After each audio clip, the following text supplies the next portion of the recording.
ഏതായാലും സംഭവം ഇലക്ഷന് ശേഷമായതുകൊണ്ട് BJPക്ക് അത് വലിയ ഗുണം ചെയ്തില്ല. ഇലക്ഷന് മുമ്പായിരുന്നെങ്കിൽ BJPക്ക് പല സ്ഥലങ്ങളിലും ഒരു 10 വോട്ട് വെച്ചിട്ടെങ്കിലും കൂടിയേനെ. നമസ്കാരം, ഞാൻ വിവേക് ബാലകൃഷ്ണൻ. എന്തുകൊണ്ടാണ് മന്തിക്കൊപ്പം ഒരു ഭഗവാന്റെ ഫോട്ടോ അല്ലെങ്കിൽ ഉണ്ണികൃഷ്ണന്റെ ഒരു ഫോട്ടോ വെച്ചതിൽ ഇത്ര വലിയ തെറ്റ്? നിങ്ങൾ കഴിക്കുന്നത് എന്താണോ അത് ഭഗവാന് നേദിക്കുക എന്നാണല്ലോ. അതിൽ ഇത്ര വലിയ തെറ്റ് പറയാനുണ്ടോ? ഭഗവാൻ തന്നെ പറയുന്നുണ്ട്, നിങ്ങൾ കഴിക്കുന്നത് എന്ത് തന്നെ ആയാലും അതെനിക്ക് തരാവുന്നതാണ് എന്ന് പല ഗ്രന്ഥങ്ങളിലും പറഞ്ഞിട്ടുണ്ട് എന്ന് പറഞ്ഞിട്ട് കുറേ ന്യായീകരണം കാർഡുകൾ ഇറക്കിയിട്ടുണ്ട്. ഏതായാലും ഈ ഒരു ഹോട്ടലുടമയെ പോലീസ് അറസ്റ്റ് ചെയ്തിരിക്കുന്നു എന്നുള്ളതാണ് നമ്മളിപ്പോൾ കണ്ടുകൊണ്ടിരിക്കുന്നത്. ഒപ്പം തന്നെ ആ ഹോട്ടലുടമ വലിയ രീതിയിൽ ഖേദം പ്രകടിപ്പിക്കുകയും മാപ്പ് പറയുകയും ഒക്കെ ചെയ്തു. എന്താണ് ഇതിനകത്തുള്ള തെറ്റ് എന്നാണ് പലരും ചോദിക്കുന്നത്. അത് കൂടുതലും ചോദിക്കുന്നത് ഈ മിക്സഡ് ആയിട്ടുള്ള ഭക്ഷണം കഴിക്കുന്നവരാണ്. അതായത് എന്തും പോവും, എന്നെ കടിക്കാത്തവരെ ഞാൻ കടിക്കും എന്ന് പറയുന്ന മനോഭാവമുള്ള ആളുകളാണ് ഇത്തരത്തിൽ കൂടുതലായിട്ട് ചോദ്യങ്ങൾ ചോദിക്കുന്നത്. അതായത് പച്ചക്കറി കഴിക്കും, വെജ് കഴിക്കും, അങ്ങനെ എല്ലാം കഴിക്കുന്നവർക്ക് ഇതൊരു വലിയ പ്രശ്നമായിട്ട് തോന്നില്ല. പക്ഷെ പച്ചക്കറികൾ മാത്രം കഴിച്ച് ജീവിക്കുന്ന ഒരുപാട് പേര് കേരളത്തിലുണ്ട്, ഇന്ത്യയിലുണ്ട്. അവരെന്തുകൊണ്ട് ഇങ്ങനെ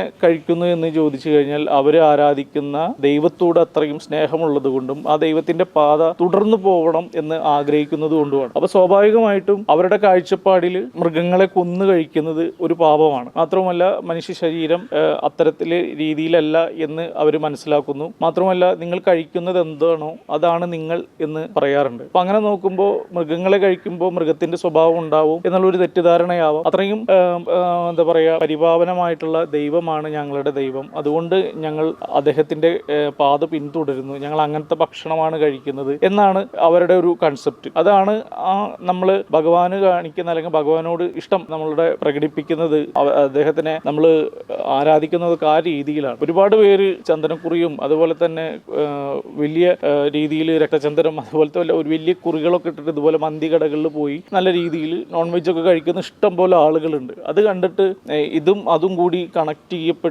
ചെയ്തിട്ട്, അതായത് വൈഷ്ണവ ദൈവങ്ങളായിട്ടുള്ള ദൈവങ്ങൾ പൊതുവെ വെജിറ്റേറിയൻ മാത്രം അല്ലെങ്കിൽ ഒരുപാട് ചിട്ടകൾ അടങ്ങിയിട്ടുള്ള ഒരു കൺസെപ്റ്റാണ്. അപ്പം അതിനെ വിഘ്നം വരുത്തുന്ന രീതിയിൽ ഈ വിഷു എന്ന് പറയുന്നത് ഒരിക്കലും ഒരു ഭഗവാന്റെമായി ബന്ധപ്പെട്ട ഒന്നുമല്ല. ശരിക്കും ഇത് ആരാണ് വിഷുവിന് ഈ കൃഷ്ണനെ കുത്തിക്കയറ്റിയത് എന്ന് മനസ്സിലാവുന്നില്ല.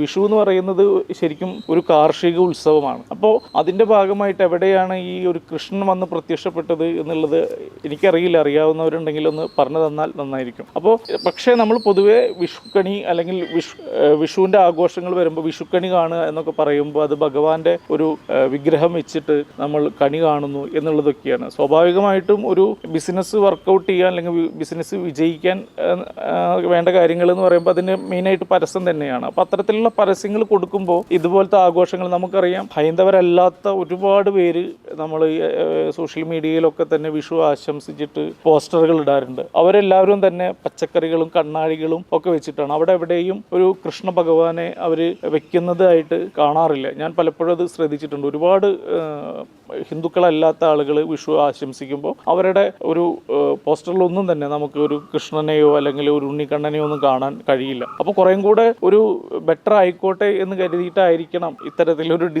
ഡിസൈനർ കൊടുത്തിട്ടുണ്ടാവുക. പക്ഷെ ഇത് അപ്രൂവൽ ആയെങ്കിൽ മാത്രമാണ് ഇതൊരു 4 പേര് കാണുള്ളൂ. അപ്പോൾ അതിൻ്റെ സാധ്യതകൾ എന്താണ്, അല്ലെങ്കിൽ അത് എത്ര ആളുകളെ വ്രണപ്പെടുത്തുന്നു എന്നുള്ളത് മനസ്സിലാക്കണമെങ്കിൽ ഈ ഒരു ഹോട്ടൽ ഉടമ വെജിറ്റേറിയൻ കഴിക്കുന്ന ആളായിരിക്കണം, അല്ലെങ്കിൽ വെജിറ്റേറിയൻ മാത്രം കഴിക്കുന്ന ആളായിരിക്കണം. കാരണം അവർക്ക് മാത്രമാണ് ഈ നോൺ വെജ് അവരെ എത്രമാത്രം ഇറിറ്റേറ്റ് ചെയ്യപ്പെടുന്നു എന്ന് മനസ്സിലാവുക. മദ്യം കഴിക്കാത്ത ഒരാൾ മദ്യത്തിൻ്റെ അടുത്ത് പോകുമ്പോൾ അയാൾക്കുണ്ടാവുന്ന ഒരു അസ്വസ്ഥത എങ്ങനെയാണോ അതേപോലെ തന്നെയാണ് വെജിറ്റേറിയൻ മാത്രം കഴിച്ചുകൊണ്ടിരിക്കുന്ന ഒരാൾക്ക് നോൺ വെജിൻ്റെ അടുത്ത് പോകുമ്പോഴൊരു അസ്വസ്ഥത എന്ന് പറയുന്നത്. അപ്പോൾ അത് മനസ്സിലാക്കണമെങ്കിൽ വെജിറ്റേറിയൻ കഴിച്ച് ജീവിക്കുന്ന ഒരാൾ തന്നെയാവണം. അതല്ലാത്തത് കൊണ്ടാണ് ഈ ഹോട്ടൽ ഉടമയ്ക്ക് അതങ്ങനെ മനസ്സിലാവാത്തതും. ഒരുപാട് പേര് എതിർപ്പ് വന്നപ്പോൾ അതൊരു വലിയ പ്രശ്നമാവണ്ട എന്ന് കരുതി മാത്രമാണ് അദ്ദേഹം മാപ്പ് പറഞ്ഞിട്ടുള്ളത്. അതിൻ്റെ തിരിച്ചറിവ് അദ്ദേഹത്തിന് വന്നിട്ടുണ്ടോ എന്നറിയില്ല.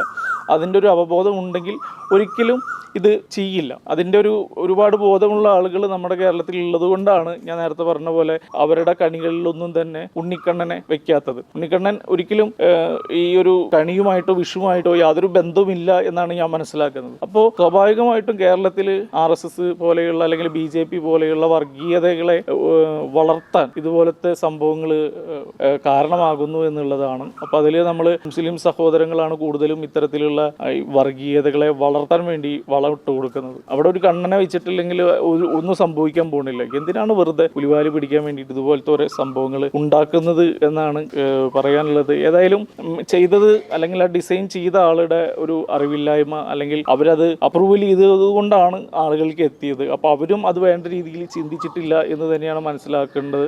ഏതായാലും ഇത്തരത്തിലുള്ള ദൈവികമായിട്ടുള്ള കാര്യങ്ങൾ ദൈവികമായി തന്നെ നിൽക്കട്ടെ. അതൊരു ബിസിനസ്സിലേക്ക് കൊണ്ടുവന്ന് അല്ലെങ്കിൽ ഒരുപാട് പേരെ വേദനിപ്പിക്കുന്ന രീതിയിൽ ഉണ്ടാവുക എന്ന് പറയുന്നത് വലിയ രീതിയിൽ പ്രശ്നം ഉണ്ടാവുക തന്നെയുള്ളൂ. എസ്പെഷ്യലി ഇപ്പോഴത്തെ ഒരു കാലഘട്ടത്തിൽ കേരളത്തിലെ ആളുകൾക്ക് എന്തെങ്കിലും ഒന്ന് കിട്ടാൻ വേണ്ടി ഇരിക്കുകയാണ്. BJPയിലേക്ക് ചാടണം, അല്ലെങ്കിൽ ഹിന്ദുക്കളായിട്ടുള്ള ആളുകളെ വിമർശിക്കുമ്പോൾ അല്ലെങ്കിൽ അവരുടെ ദൈവങ്ങളെ വിമർശിക്കുമ്പോൾ വളരെ സങ്കീർണമായിട്ടുള്ള ഒരു കാര്യമാണ്. കാരണം അത് ഒരു BJPയെ ശക്തമായി വിമർശിപ്പിക്കുമ്പോൾ പോലും അല്ലെങ്കിൽ RSSനെ ശക്തമായി വിമർശിക്കുമ്പോൾ പോലും അതൊരു ഹിന്ദുത്വമായിട്ടുള്ള ഒരു ലെയർ അതിൽ കയറി വരുമ്പോൾ സ്വാഭാവികമായിട്ടും ഒരു നിഷ്പക്ഷരായി നിൽക്കുന്ന പല ഹിന്ദുക്കൾക്കും വർഗീയതയിലോട്ട് ചായ്വ് ഉണ്ടാവാൻ അത് വലിയ കാരണമാവും എന്നുള്ളതാണ്. ഏതായാലും നല്ലത് സംഭവിക്കട്ടെ. ഒരുപാട് പേർക്ക് ഇതിൻ്റെ തെറ്റ് മനസ്സിലാവുന്നു എന്നാണ് മനസ്സിലാവുന്നത്. ഏതായാലും നല്ല കാര്യങ്ങൾ സംഭവിക്കട്ടെ. ഇനിയും നല്ല വിഷുകളും ഓണങ്ങളും നമ്മൾക്ക് ആഘോഷിക്കാൻ പറ്റട്ടെ. മനുഷ്യരെന്ന നിലയിൽ, അല്ലാതെ മതത്തിൻ്റെ പേരിലും ജാതിയുടെ പേരിലും ആവരുത് ആഘോഷം എന്ന് മാത്രം പറഞ്ഞുകൊണ്ട് നിർത്തുന്നു. നന്ദി,